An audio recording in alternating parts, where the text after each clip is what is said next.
This time on episode 467 of Legends of S.H.I.E.L.D., we discuss the 2023 Disney Plus show Moon Girl and Devil Dinosaur, episode 5, Hair Today, Gone Tomorrow, and episode 6, The Beyonder, and weekly Marvel news, including a major firing at Marvel Entertainment, the MCU's current main antagonist future being uncertain, and a trio of Disney Plus series newses from X-Men 97, Secret Invasion, and Loki Season 2. I'm Josh Liston from On the Bubble podcast, an oral history of television fandom, part of the Gonna Geek network, just like the show you're checking out now. Shows on the network are individually owned, and opinions expressed may not reflect others. Find other awesome geeky shows at GonnaGeekNetwork.com. You have been granted clearance by director Alfonso Mack Mackenzie.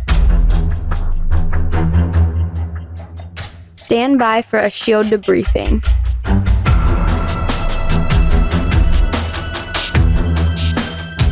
All information to be discussed here is classified and may only be discussed among agents granted clearance by the S.H.I.E.L.D. director. And now it's time for your scheduled debriefing. I'm Agent Lauren. I'm Agent Chris. And I'm producer of the show, Director SP. Welcome to Legends of S.H.I.E.L.D., a Marvel Comic Universe fan show discussing the Marvel Cinematic and Marvel Comic Book universes as told on screen by Marvel Studios. This show is recorded on Saturday, April 1st, 2023, live from the Legends of S.H.I.E.L.D. studios and broadcast LES-wide. Come and join our live chat as we record at geeks.live. And if you didn't already catch on to it, we love talking about Marvel. Because of getting rid of all the humans, erasing all the humans, getting rid of all the humans, goodbye humans.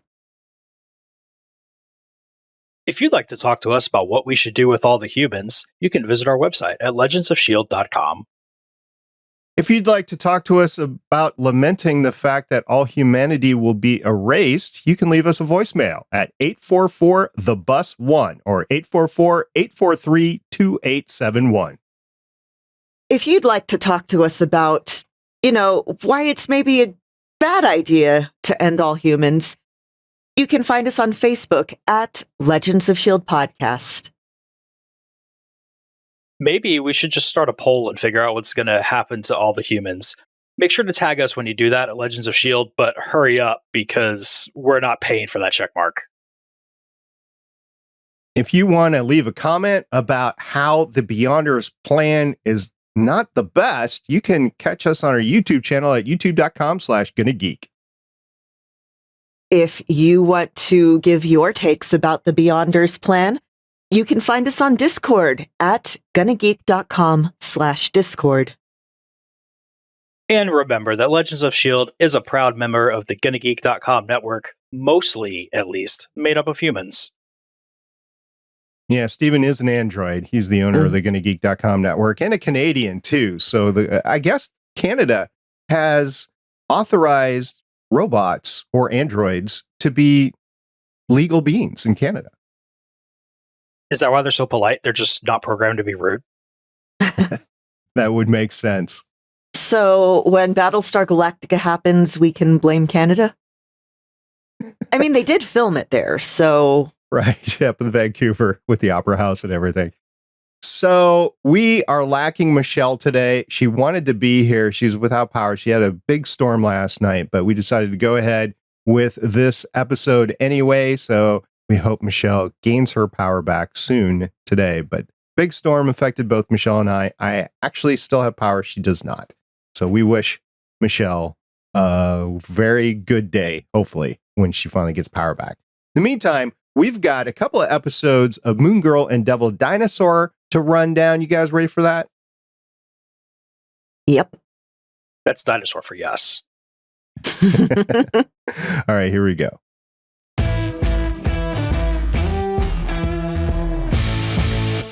Moon Girl and Devil Dinosaur, Episode 5, Hair Today, Gone Tomorrow, premiered on Disney Plus February 15th, 2023. And Episode 6, The Beyonder, premiered on Disney Plus February 15th, 2023. You guys maybe want to talk about one of the cast members? Maybe one of the cast members that evolved this episode? I think we should. So, this made me so happy. Voicing Lunella's mane, her escaped hair, is Jennifer Hudson. Oh. Frickin' Dreamgirls, American Idol, Cats, Jennifer Hudson. Yeah, Jennifer Hudson. Okay. Very happy. I wanted to talk about Laurence Fishburne.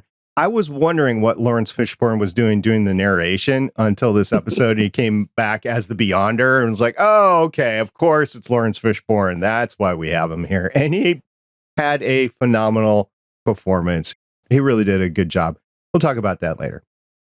So the IMDb descriptions of the episodes are: hair today, gone tomorrow. When Lunella creates a chemical to change her hair, she accidentally turns her mane into a vengeful villain that vows to ruin her.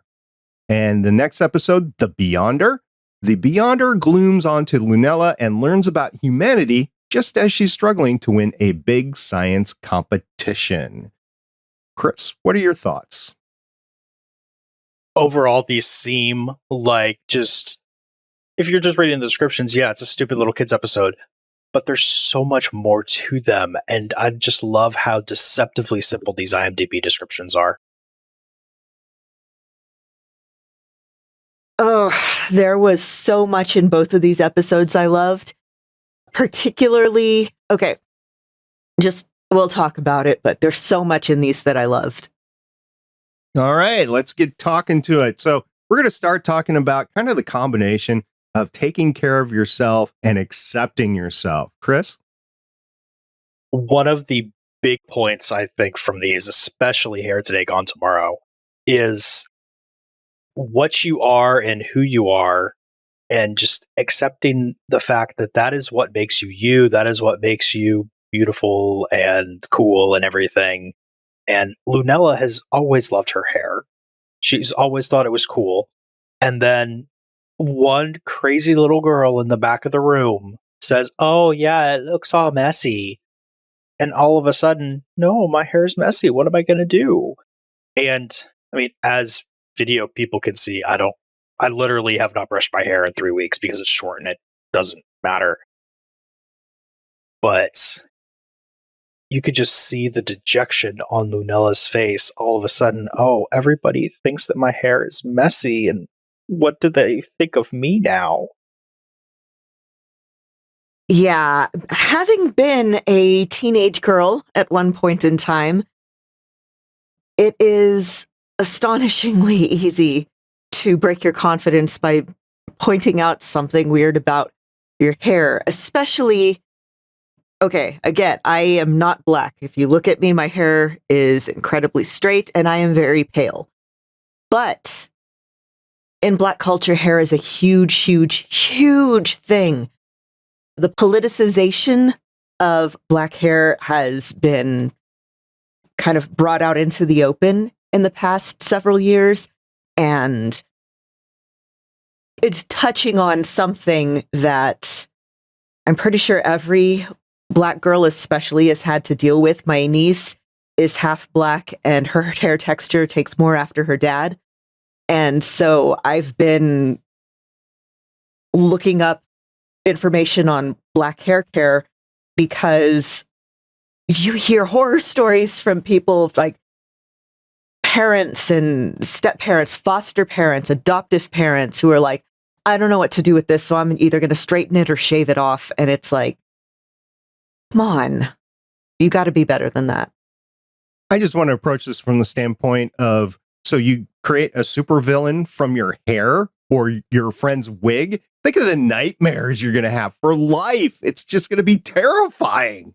There's actually kind of a movie about that on Hulu called Bad Hair. I've heard mixed reviews about it, but it is definitely the,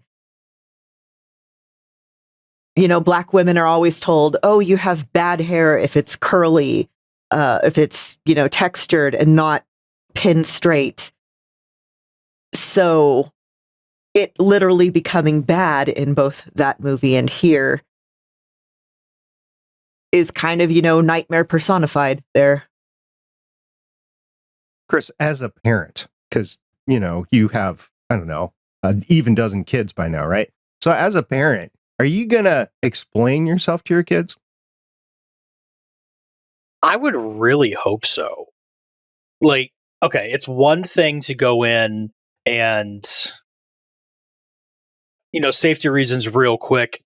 Hey, don't touch the stove. Don't run into the street. But I think Lunella's mom here kind of did a little bit of a disservice with just, no, you're never allowed to use relaxers. And granted, this is just us seeing a flashback of a memory, so there might have been an explanation in there. But, I mean, as far as we could tell, Lunella's only explanation for don't use relaxers is because Mama says not to. And there's nothing about why. And kids are smart. They can understand why you're explaining things and understand that there's reasons for stuff. And if you can give them the reason, then they can start to generalize that to other things as well, rather than just for some strange reason, I can't do X thing.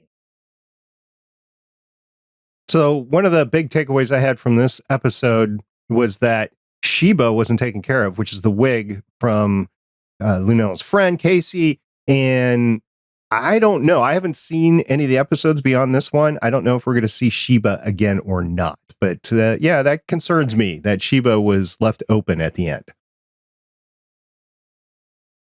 I wouldn't mind seeing Sheba again. The other thing that I've come to the conclusion on after watching 6 episodes is any villain in this has pointed glasses. So the goatee in Star Trek is evil and stuff like that. I think pointed glasses are evil in the Moon Girl and Devil Dinosaur universe. I hadn't picked up on that, but now I'm going to be watching this an entirely different way. Same. So the more entertaining, to my opinion, episode of the pair was the second one when we're talking about the Beyonder and the science fair. Now, Lauren, the Beyonder, amazing character. Okay, so this is the best the Beyonder has ever looked. If you go and you look up pictures of, comics Beyonder, the first time I looked at it, I was like, oh, what a dork. I know Beyonder is super powerful and it was responsible for the Secret Wars and Battle World storylines and, some of the more recent comics, but looks like a dork. So it's really cool that in this one, not only was the Beyonder inspired by Laurence Fishburne, who voiced him, but his appearance was also heavily inspired by Raphael Saadiq, who is a music producer who used to be with the band Tony back in the day, Jack Skellington, and Moke from Rock and Roll, which really, really obvious. Oh, and also David Bowie. Again, really, really obvious. So you get something, you combine all these cool characters and you get someone that looks really cool. And then Laurence Fishburne sings us a song and just Laurence Fishburne makes me so happy. This is just such a fun episode to watch, just back and forth. And I'm going to destroy all humans, but then not. But maybe, I don't know. I'll let you look at this thing. There is something, though, that really bothered me. Not from a storytelling point, just from a why are people still doing this point. SP, do you think you can guess what it is? No. I hate group projects. Oh, yes. Group projects are the worst. In college, I turned classes into honors classes, and most of the time, the extra work that I did was, I'm going to do this group project by myself, which was great for me. In high school, group projects sucked for me. In college, that was part of our grade of working together, and we were all trying to, okay, so veils off. I went to the United States Air Force Academy, so everybody there is a hot shot. Everybody there wants to succeed. You don't get any dead weight at the Air Force Academy, or at least pretty soon the dead weight leaves. So group projects actually are pretty cool because you're all like working for the same thing. There are some uber competitive ones that they all want to be the top person of the group or whatever. It's like, no, that's not what it's all about. It's about working together and getting on. You're not leading each other. You're working together as a group. But anyway, I commiserate with what you're talking about. Especially when group projects are counting for that much of your grade and such importance. Yeah, I was mostly lucky through my whole school career to be on group projects with really cool people. But you're always going to find one where there's just like that one person who's just like, oh, group project means everyone else does the work for me. And in this case, it's not even that. It's just Lunella didn't like his idea. She didn't take him seriously because, I mean, every time we've seen this guy on the show, he's just been joking around, goofing off, insulting her. And then we find out here that, no, actually, there is more to it. He just didn't really have the words to put it in because that's not how his brain works. That's one of the things I like is that I feel like people usually have some type of intelligence. It just depends on whether it's like, mathematical intelligence, verbal intelligence, movement intelligence is a thing. And just because somebody doesn't have your type of intelligence or the type that's necessarily tested for in standardized testing in schools doesn't mean that they don't have something that they're extremely smart about. And we see Lunella learning that here. The thing that really pops into my mind with that is a lot of times you'll have people struggling with math in TV shows, and it's always like, oh, I can't handle math, can't do anything with that. But then there's a real quick, like, okay, I'm going to be able to run your business for you. Or I can real quick tell you how we're going to be able to get back into the football game score wise. And, my favorite is the drug dealers that are, oh, I could suddenly convert units and get math and get your interest figured out because you haven't paid me for 6 months. Oh, that's math.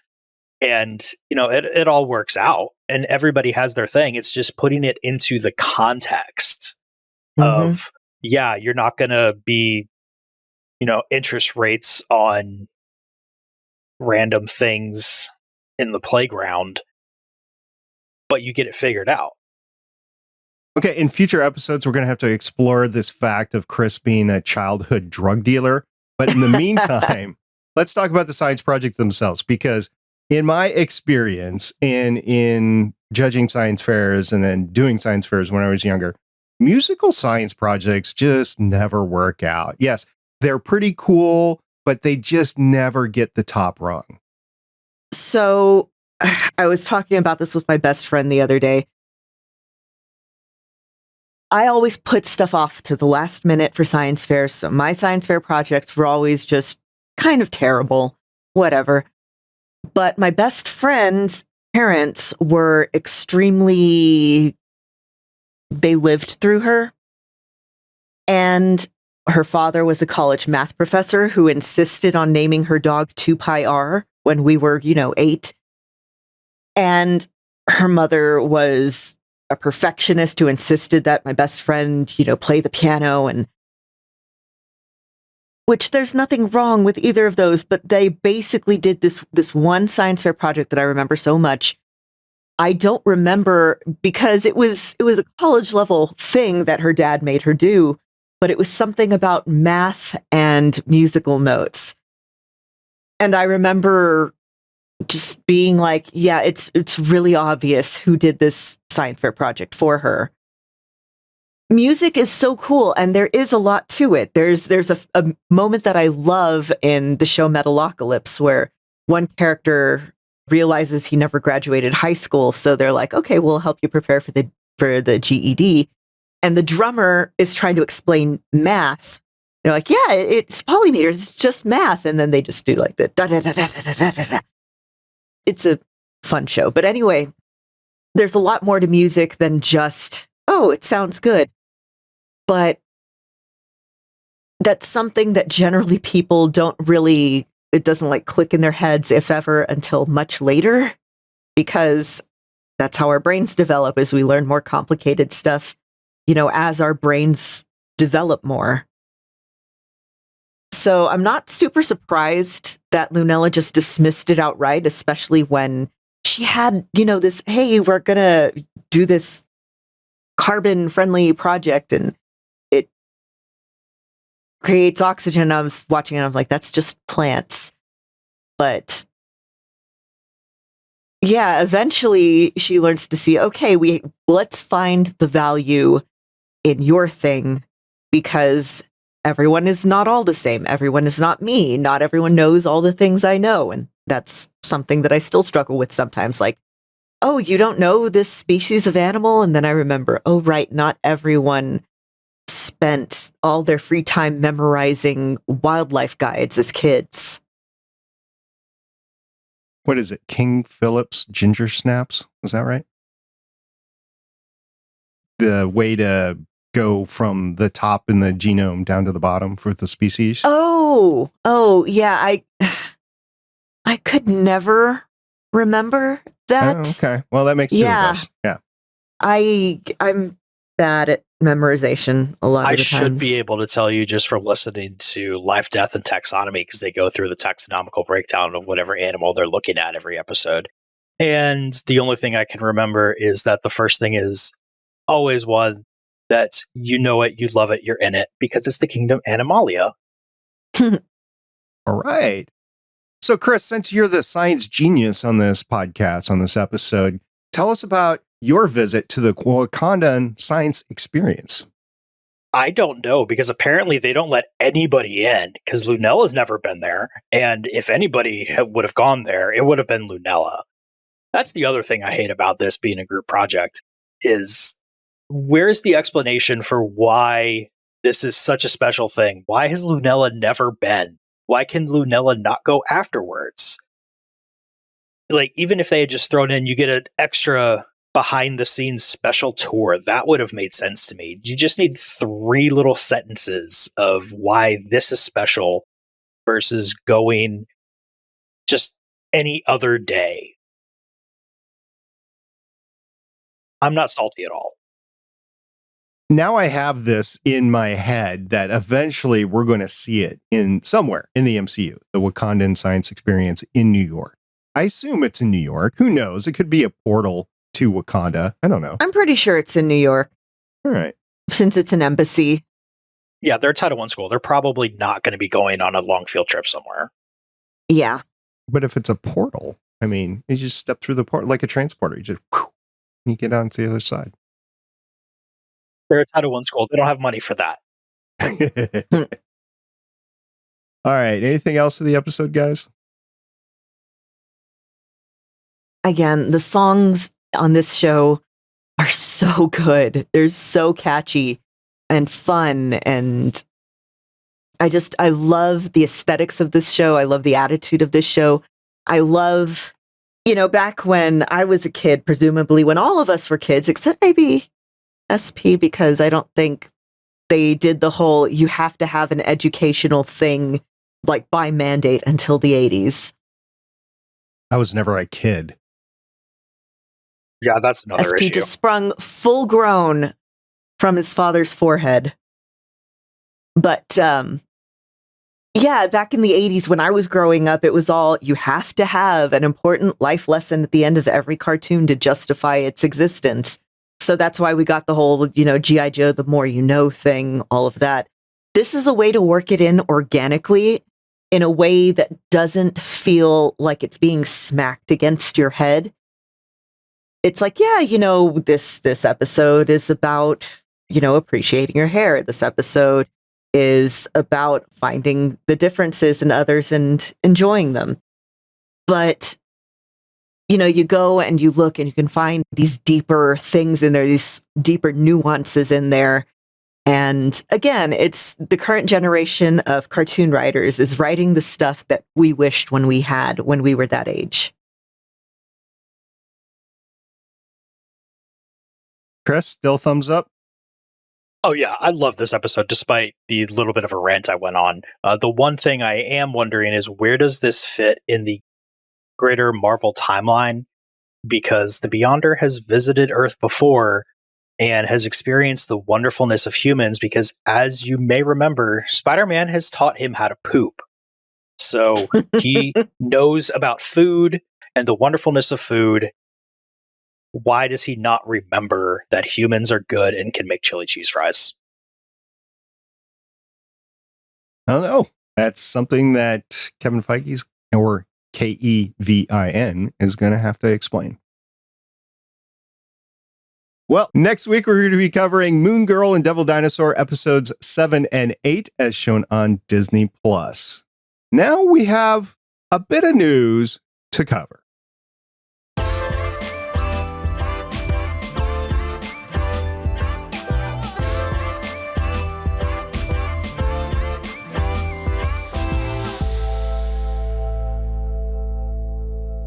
So first off, following up on last week's story of shakeups at Marvel Studios, this past week, Ike Perlmutter was fired by Disney.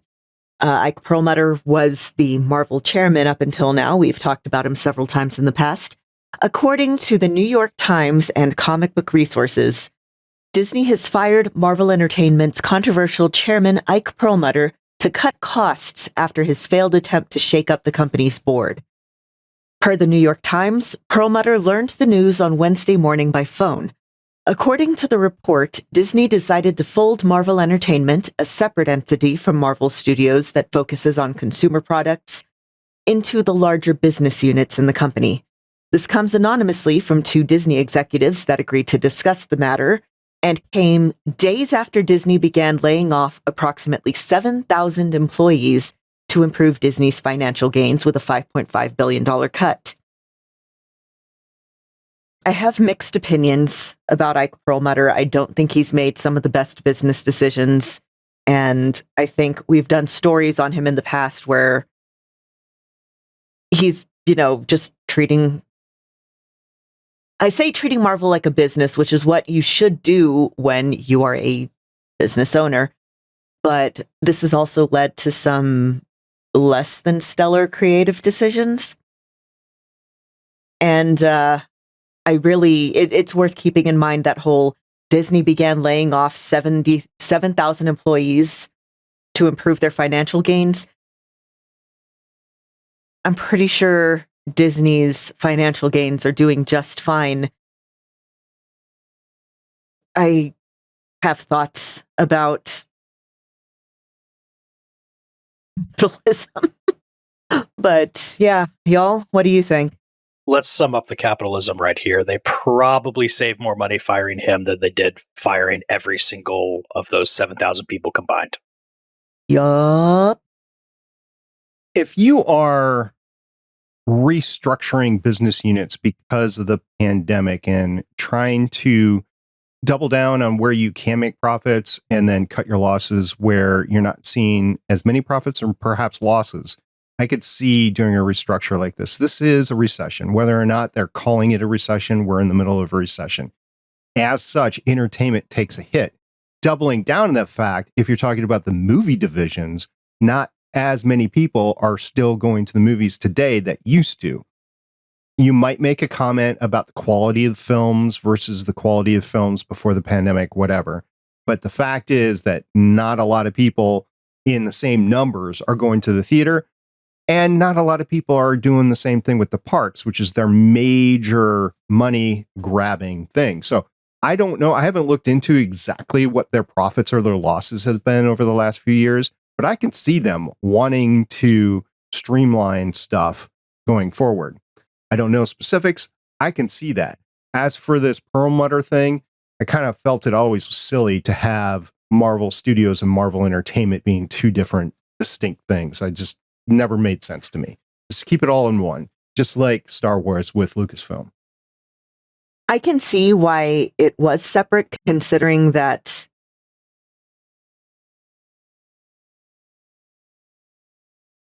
there's other factors to Okay, so Marvel, pre all these movies, was mostly just a marketing thing.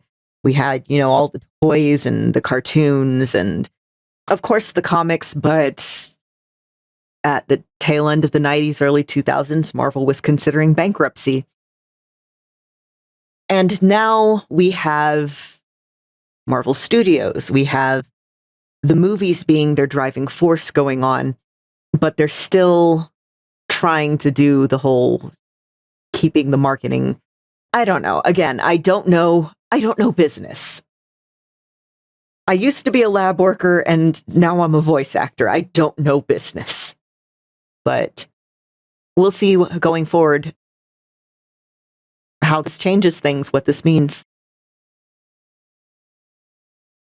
Chris, we had another major story break like right after we recorded last week. Yes, very conveniently timed, I might add. But it has come to light that Jonathan Majors' Marvel Studios future is still undecided. According to CBR, Ant-Man and the Wasp Quantumania star Jonathan Majors' future with the Marvel Cinematic Universe is currently up in the air, with Marvel Studios reportedly weighing its options following the actor's recent criminal charges. According to industry insider Jeff Snyder of the Hot Mic podcast, Marvel Studios executives are deliberating the next steps to take following Majors' highly publicized arrest, which led to the actor being arraigned on assault and harassment charges. Evidently, the company has yet to reach a decision on the matter. Snyder went on to say, I've heard that Marvel hasn't made any decisions regarding Jonathan Majors, but they've met with or spoken to his agent to discuss potential options going forward.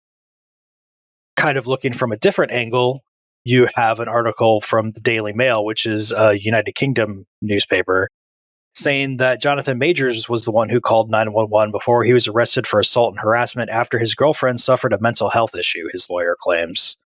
And we're just going to leave that there because once somebody says a mental health issue like that, I start to smell something sneaky. That being said, this story is a week old. We kind of need some time to figure out what's going on. That also being said, we will throw to more expert insider, Agent Lauren. Okay, there is a lot to unpack here. So, yes, legally, Jonathan Majors is innocent until proven guilty. However,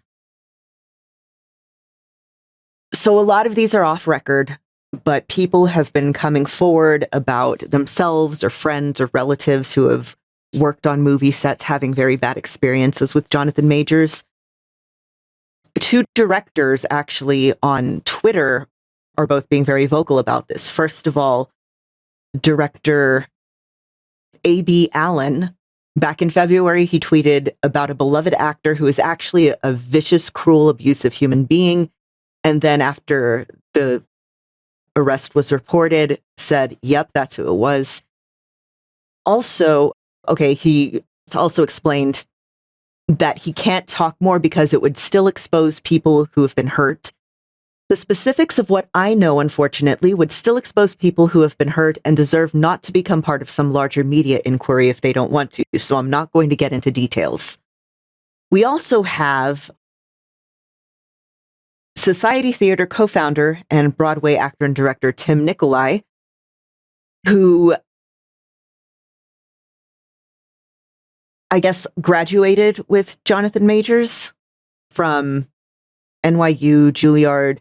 Said, I'm going to say this about Jonathan Majors and be done with it. Folks at Yale and the broader NYC community have known about him for years. He's a sociopath and abuser, and this is how virtually everybody speaks about him.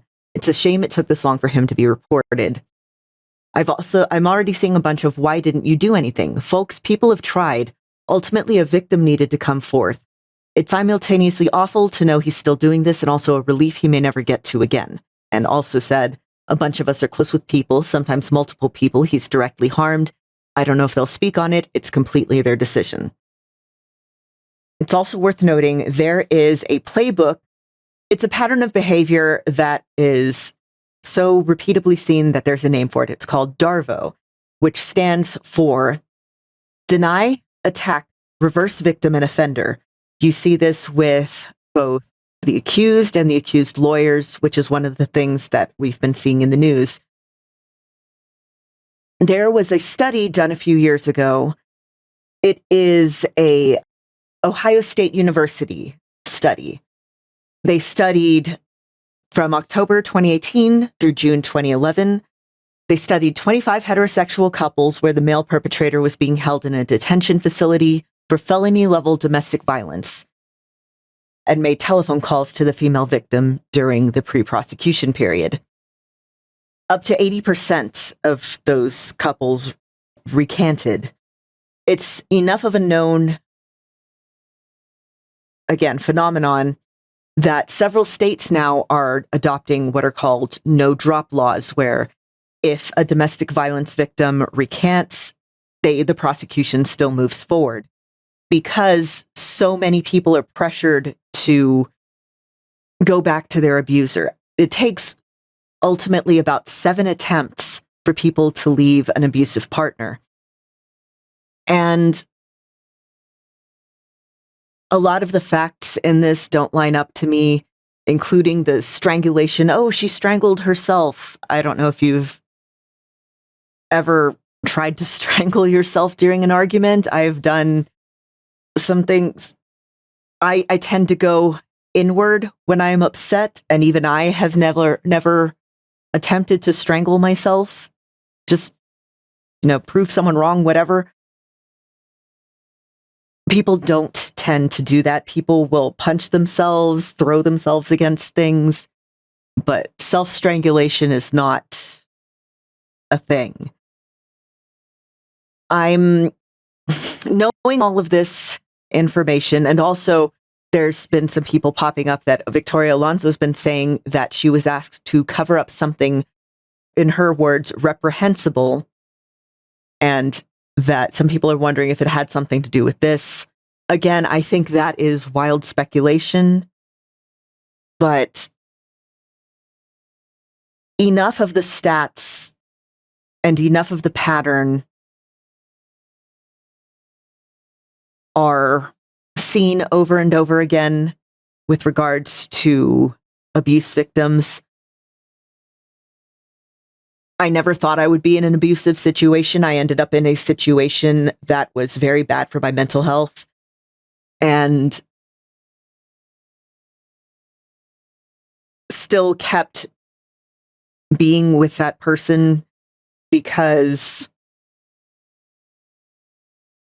I thought, I'm this person's only option. If I walk away from supporting them, I'm a bad person. I've been in a couple of those situations now in my life, and in the moment you'll think, I know what just happened is bad, but then you start to rationalize it to yourself, like, okay, it can't have been this bad because I've had good times with this person. But if that's the case, then why do I end up with PTSD afterwards? So that said, while Jonathan Majors is innocent until proven guilty, just like with Jeremy Renner and his domestic abuse allegations that have been largely forgotten about in recent years, I've been soured on the actors, and I'm really upset about all of this. Both, there's the small fan part of me who's like, but I liked you. But then there's the part of me that's like, generally these allegations don't come out of nowhere.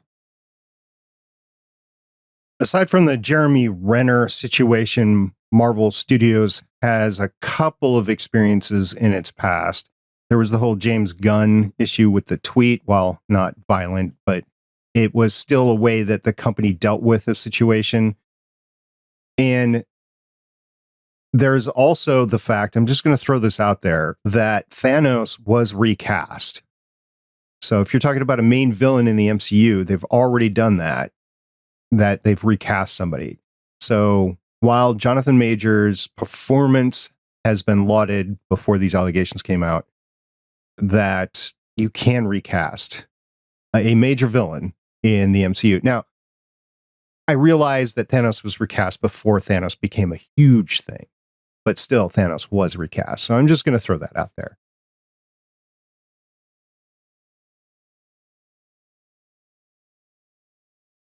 You also do have to remember that what this is going to come off so much worse than I'm meaning it, but I'm going to say it anyway. This story is basically a week old as far as the general public knows. So going off of rumors from either side can lead to some very unfavorable outcomes.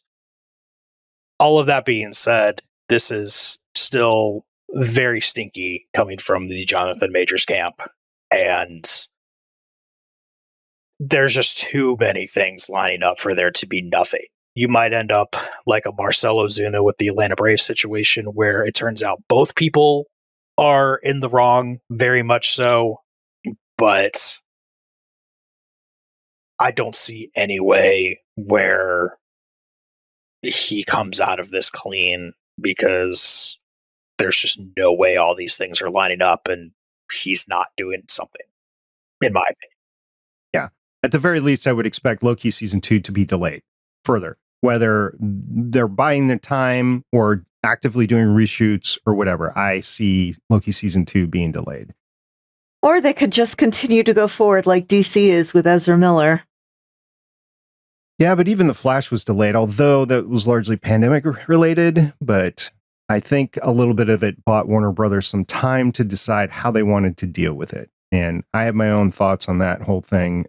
Just, I will not be seeing it in the theater, specifically because of the Ezra Miller thing, but also because the DCEU and how that's being treated and everything. So anyway.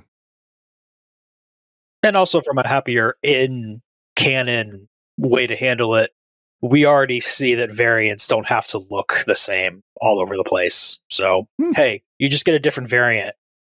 If Loki can be an alligator, then Kang can be anything you want. Very true. Yeah. All right, we do have several Disney Plus updates, and I'll just go through them really quick. First of all, Marvel's Secret Invasion is going to premiere on June 21st. We've been looking for a premiere date with that. On the X-Men 97 side of the house, they have confirmed that Mr. Sinister will be a primary antagonist. And the story says the primary antagonist, but I will put it out there that it's probably a primary antagonist, which is a continuation from the X-Men, the animated series that we just watched and reviewed over the course of the past year and a half or so. Are we finally going to get a sequel to that Charles Darwin episode? Probably, yeah. Previously on X-Men. And then talking about Loki season 2, Oscar winner Ke Huy Quan is joining the cast, and we will see how that pans out. But I'm excited to see him because of his Oscar appearance and his history and how the industry has treated him, how the fandom has treated him. So I'm really interested in seeing him in Loki season 2. If we ever get to see Loki season 2 as per the previous news story, but I think we will eventually. I don't know how it will dole out, but it should dole out. Jason Bateman is Kang.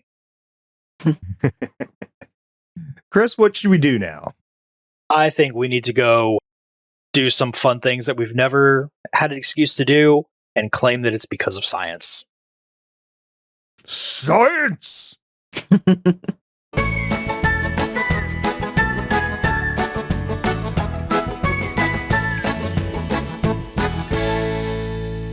Hey, thanks for sticking with us and watching the most recent Disney Plus MCU series, Moon Girl and Devil Dinosaur, with us. Please let us know how you're liking this series. If you like more of content that I'm involved in, I'm having a blast over on Strange New Worlds Fancast, talking about the Picard Season 3. We just had the 7th episode drop this morning about the 7th episode of Picard Season 3, Dominion. It is unexpectedly a level up from any other Star Trek content recently, and I'm really having fun dealing with that. Also, check out, if you're interested in podcasting, check out Better Podcasting Chats with SP. I interview or have a conversation with other hobby podcasters.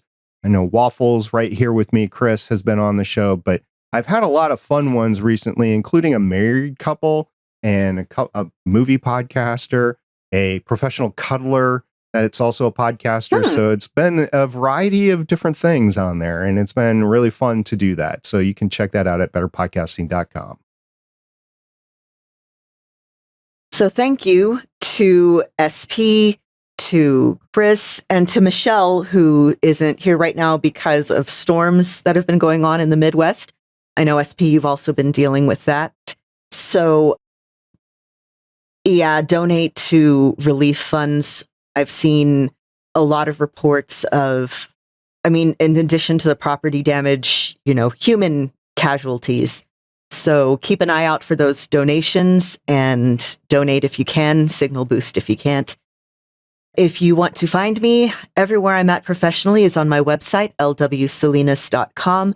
I'm on Twitter screaming about wrestling more this weekend than usual as it is WrestleMania weekend, so all of the indie promotions are doing stuff.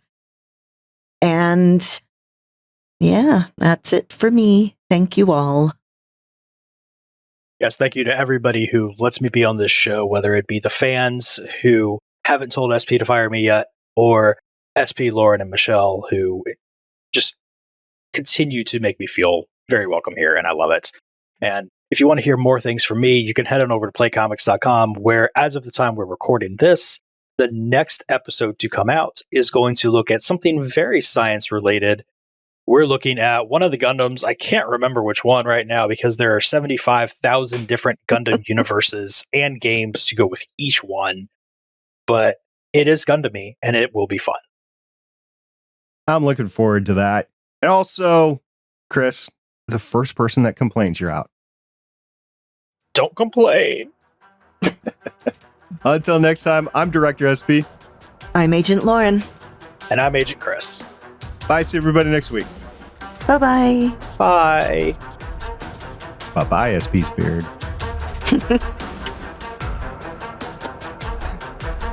Don't cry, Chris. It's too late. Thank you for listening. If you want to leave us feedback, go to gonnageek.com and you will find all our contact information and other shows. You can also visit legendsofshield.com, where you'll find our complete archive of podcasts. The music heard on this podcast is by Kevin MacLeod, found at incompetech.com, and also artists on pond5.com and audiojungle.net. The opinions heard on this podcast are those of the individual hosts and do not represent Stargate Pioneer Productions, Legends of S.H.I.E.L.D, or Gonna Geek. Agents of S.H.I.E.L.D. is the property of the Disney Corporation, Marvel Studios, and ABC. No infringement is intended.